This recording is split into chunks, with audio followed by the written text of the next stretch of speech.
Good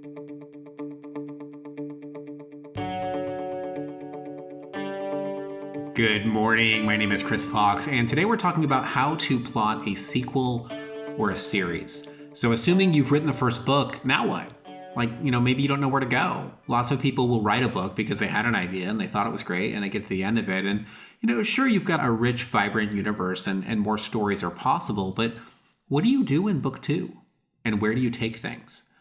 And so, what we're going to do in today's video is take a look at where I'm going with Bert 2, the sequel to the Dark Lord Bert that I put out in the 15-day novel challenge. Those videos are still available on the channel if you haven't seen them.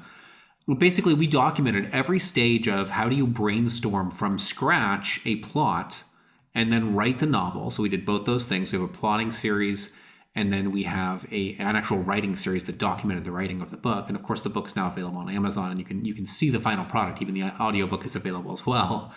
And you could sort of watch this whole process. Well, now we're covering what comes next. I have to write a book too. And when I wrote The Dark Lord Bert, I didn't really have a sequel in mind. Like, I knew it was possible and I was excited at the prospect of doing it.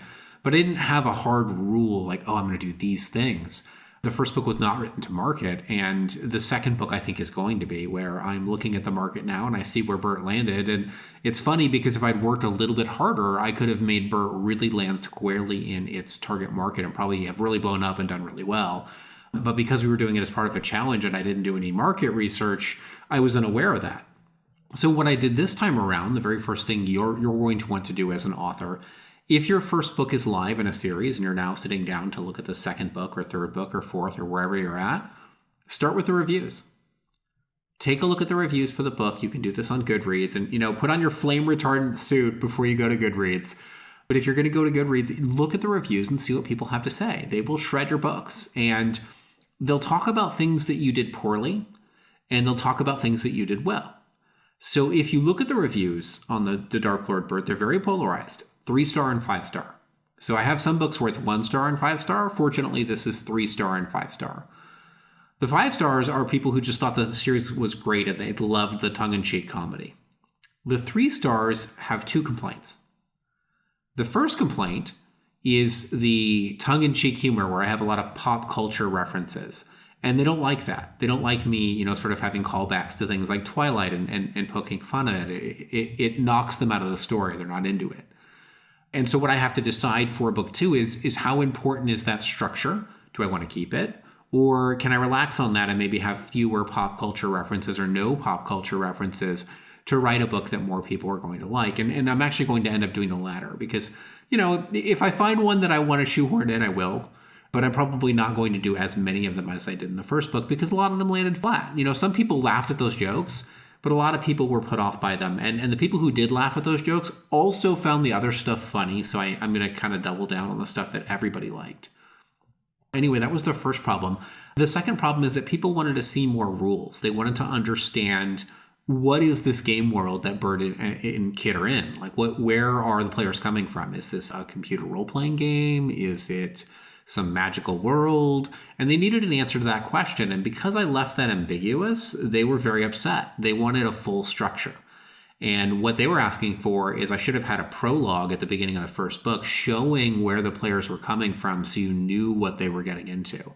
And I didn't do that. And I did that, consciously. And I don't really regret it, despite the 3-star reviews that came in as a result. But it does tell me that I want to immediately rectify that for the sequel. So the very first thing that I should do, the prologue, if you will, is show the game world. Show what it is that these players are playing. And that's exactly what I'll do. So as we'll see in the second half of the video, I'm actually going to go through the Scrivener document. We'll look at the synopsis that I've put together for Bert so far. I very carefully removed the ending so you won't see the last act, if you will, the last couple plot points. You won't really know how things resolve, just because I know people do read these books and I don't want to ruin the ending. But everything up to that will be ruined. So past this point, if you're a fan of the first book and you don't want the second book ruined, don't watch past this point. But if you are interested in seeing kind of what I'm putting together, go ahead and watch the second half. And I'd love to hear in the comments what you guys think and what questions you might have. What I'm going to do after this video, I'm going to actually start the writing. So next week, you'll see me do the writing. It's not going to be in a challenge form, but I will document the final product for you guys. I'm not going to do, like, oh, it's happening in 15 days. It'll probably be about 15 days. But when the book's done, you guys will see a video from me showing, sort of what I created as a result. And we'll document the whole process just like I've done elsewhere. But this time with an eye for how am I going from book 1 to now I've got book 2, and there's still room for book 3, 4, 5, 6, 7, 8, 9, 10. Because between book 1 and 2, that's really your chance to set that up. Either this is going to become a long-running series and you're developing a world in which many stories can be told, or you're doing what I've done in some series like the Magitech Chronicles, where you have an ever-escalating plot and that only works for so long. So I need to make some choices on how I'm going to define this world and what I want to set up, and you guys will get to watch me do that. Anyway, without further ado, let's jump into my screen and we'll see what I have plotted out for Bert. Okay, so we're looking at what I've put together. This is the premise document. And so usually what I start with is an initial brain dump where I'm just all blah, here's the plot. And I'll start writing what comes to me and sort of try and work my way through it. And then I'll begin refining it. You can also see that I've already added a few extra documents that correspond to fun ideas that I've had. So for example, the Finger of the King. Those of you that are Game of Thrones fans, you are familiar with the Hand of the King. And I bet without me saying anything else, you can envision in your head what the Finger of the King looks like, but I'll be milking that joke. I have Crotch Shot's new character, so let's jump in there actually before we do the premise. I now have to define these characters as players. They're real people now, and I have to show you the real player. And anybody whose character died in the last book, they have to make a new one. So Crotch Shot has to make a new character, and I decided he's going to do something probably, I think maybe like Cock Puncher, or Dick Puncher, one of those two probably. That Smasher's pretty good too. I don't know. I'm torn. All three of these are perfect. I've been knocking back and forth on the gender, but ultimately decided to make this a boy. And as you see the balance of the cast, you'll understand why. But ultimately, this kid is fascinated with shooting things in the dick. And so everybody wants to know why. Well, why would you do something so juvenile? The player of Crotch Shot is actually much younger than the rest of the group. So the group is 16 and this player is age 10. And so you're expecting something very juvenile. Why would you do this? And you get a very nuanced, thoughtful response about the movie Idiocracy, which my target audience, as almost all of them have seen Idiocracy. And if they haven't, then they'll probably check it out after they read this and then they'll get the joke and they'll think it's funny. Anyway, jumping back into the premise. Let's scroll up to the top here. I'm going to scroll through this slowly so you can pause it if you really want to read it, and I'll talk about some of the high points. The bottom line is I've chosen to go with magic is real.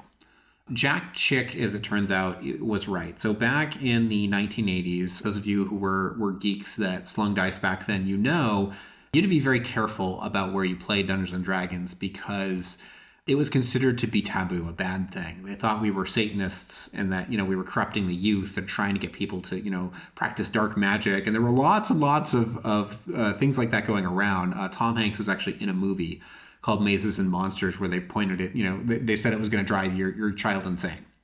Anyway, the height of this movement, a guy by the name of Jack Chick created an organization, Mothers Against Dungeons and Dragons. I'm sorry, he didn't create it. That was, I want to say Pat Pulling. You're going to have to fact check me. I'm conjuring this from memory, and we're talking about the 1980s, guys, and I'm an old man. But in any case, Jack Chick created Dark Dungeons, which you can look up on the internet right now, and I highly encourage you to pause this video, go look up Dark Dungeons, and read it, and you'll laugh. But the premise is that the players of a D&D game are initiated into a real coven of witches.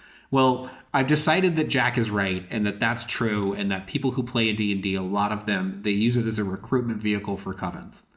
And in the 1980s, witches who try to hide from society, they like to game too. They like to play D&D. So they created these D20s and these magical maps where you could sort of create your own game world and make whatever you want. And then through the power of the magic, you could send the players into the world. And so it was like the best game you could ever play because it's hyper real. And, now we're in the present day and the internet is much bigger. And so these dice have fallen out of fashion and they're not used as often. But the GM, Todd, has his dad's D20 and is going to use that to run these games for these players. So, he's in charge of the game, our game master. Anyway, we'll scroll down and you can see the players and their characters. I've got Jess, who plays Kit. She's quiet and introspective. These are all 16-year-old kids. So think, sophomores and juniors in high school. You've got Max, who plays Crotchshot. Max, as I mentioned, is Todd's kid brother, and he's much younger than the rest of them, say 10 versus 16. Barb, who plays Break Stuff, she's going to be a stereotypical jock, and I'll make her very stereotypical in a lot of regards. She's based on many people that I game with over the years who weren't really interested in playing the game, but were there to hang out with friends, usually a specific friend, and in Barb's case, that's White. White is actually, we're going to go with Robert because it sounds a little more pretentious than Bob. Robert, who plays White, Robert's father is basically rich or more wealthy than the rest of them, and he had loads of money, so he had all the D&D books and how they were able to play. And recently they got that D20 where they were able to start playing magical games, and so the books are less exciting, and Robert's role is less exciting. And so he's very upset about that, and he wants to become the GM. I've defined the location they're in, and you'll notice this if you are a fan of my fiction. Hey, wait a minute, Chris, that's where you live. Write what you know, guys. Write what you know. I know Santa Rosa well. I know the landmarks well. I can describe it perfectly, and I've known it for my whole life, so I can describe different time periods, and I'm leaning on that. So I'm setting it somewhere that I know in a comic shop that I used to frequent. And so I have all these authentic details that I can pull up. And I had a couple of different options for ages for the characters. I could have gone with them being, 40-ish, which is where my sort of target audience is now. It's gamers that have grown up. I could have made it our age, and that would have been fine. And I could have made it junior high kids, think Stranger Things, the main cast from that, made it their age because, that's very popular right now. Or I could have done high schoolers. And I chose high schoolers after batting the idea back and forth with my wife because I think high schoolers is more relatable. And it still lets me have a kid the same age as the kids in Stranger Things. I can have the sidekick sibling, Max. So we'll go with that. Anyway, you get the group sitting around talking about their new characters, and this gives me a chance to present Dungeons & Dragons in an authentic way. I'm going to give you the kind of banter that you get in a typical session, and this is something that I've done for literally tens of thousands of hours. And so I'll show you some stereotypical characters, and you'll sort of get an idea of who these players are as they're making their new characters and getting ready for the game. And of course, this is going to be very relevant to the plot. White is making a custom class, and it's a super overpowered necromancer summoner wizard. And I'll probably change the name to be something else, but it'll be something funny. And it'll be clear that it's overpowered and shouldn't exist. And this is an important plot point. As they discuss the campaign, they talk to Todd about the last session and the things they liked and didn't like. And there was a lot of stuff they didn't like, which, as it turns out, is stuff that Todd's dad put into the world. Any game session that Todd's dad ran, any artifacts that were created, any NPCs, all that stuff is still in the magical world, and Todd can use it, but, basically he's been using the pieces that his dad made rather than making his own. He's still kind of learning the ropes. And so Todd and Robert, player of White, get into a wrestling match over the D20 because Robert wants to be the GM. And the die falls onto the game table. And we're thinking, like Gremlins here, where you have a big taboo where you don't ever let something happen. You never let the D20 of power touch the game mat. And it does, and the D20 shimmers out of existence and is gone. And they're in a panic. What do they do now? Well, this is where the whole stakes of my story come from. As it turns out, in something like a day or two, the magical energy will build up and it'll explode, and the map and the D20 will be destroyed, and so will everything in the game world. Also, the magical explosion will be large enough that the maging world, which is loosely based off of the wizarding world, the maging world will notice and see what's going on, and that'll break their biggest law, and Todd's dad will be arrested. So they have to make sure that they defuse this situation. And their problem is, how do you do this? Meanwhile, we flash back to Bert, and Bert is basically rebuilt and cleaned up and made things better. And I'm just going to leave it at that. And then the D20 comes plummeting into his life, and anything that touches the D20 is instantly absorbed into it. And the D20 sort of works like the One Ring, where everybody wants to touch the D20. So initially it lands with the Keebler Elves. I might tweak that name slightly, but I might keep it as is. Anyway, it lands with the Keebler Elves, and they go to war and they start slaughtering each other over this D20. And so Bert realizes this is going to be a problem, and he needs to find a way to get it away, to get it away from everyone. And so he does so. We'll see that below. Anyway, we flash back to Kit, and the players are in a panic. They know they've got to get this die back. They've got to defuse the situation, or everybody's screwed, especially Todd's dad. So they have to fix this, and they have to fix it now. One of them, probably Max, maybe Jess, I don't know, will point out that their natural inclination, even though when they get into the game world they won't remember the situation, is going to be to acquire objects of power. So as soon as they hear about the D20, they're going to want to get it. And theoretically, at least, if one of them touches the D20, they'll become the game master and they'll be instantly aware of the game and the situation and be able to fix it. Robert, player of white, is very interested because that would allow him to become the GM. And so everybody agrees and they go in the game world knowing that they're going to lose their memory effectively of the real world situation and the emergency and just be playing the game. So you've got the players back in the game world playing the game. You've got Bert with this issue where he needs to get the dice somewhere away from everyone. And so Bert has effectively abandoned his kingdom. He's not there presently. He's left everything in a good state. It's all cleaned up. Everything's working good. But Bert is trying to get rid of the D20. And he's very cleverly found a way to do so. I won't get into it, as you can kind of read this. But he basically manages to get the die away from civilization and start building traps around it and set it up so that it's going to be really hard for anybody to ever get the D20 because he knows it's dangerous and he knows he has to keep it away from them. Well, this allows the players, led by White, to reconquer the kingdom. There's no one to stop them. And so they take the Tomb of Deadly Death back and they take over the kingdom. And White, of course, starts immediately making an army of undead and, doing powerful, horrible things. So Kit, having seen the writing on the wall, Kit knows where this is going. She defects and she convinces Cockpuncher, we're going to call him, to go with her. So the two of them decide they're going to go find Bert and see if they can stop the Dark Lord White, who is building his huge undead army. And Bert, of course, has built this dungeon, and they're going to go try and find the dungeon, find Bert. And we're going to get, obviously, a confrontation between Bert and White. And I'm not going to tell you how that ends. But, the ending will be fun and tongue-in-cheek and have some surprise twists. And that ultimately is the entirety of what I need to do for the plot. I'll flesh things out. I need to look at what the challenges are going to be along the way. You're going to see me have to develop a whole bunch of jokes that go into this plot. But I've constructed a plot that satisfies the emotional resonance that my audience is interested in. They want to see fun dungeons, they want to see fun game mechanics, and they want to see people, getting through these in clever ways, which, Bert did in the first book quite often. So we're going to see a lot of that in book 2. And naturally, it aligns very closely with the plot. He needs to protect this D20, and so it makes sense that he would build a dungeon full of traps to protect it. So it gives me a chance to sort of write that as a trope, and then also hopefully will appeal to the audience that's interested in that sort of thing.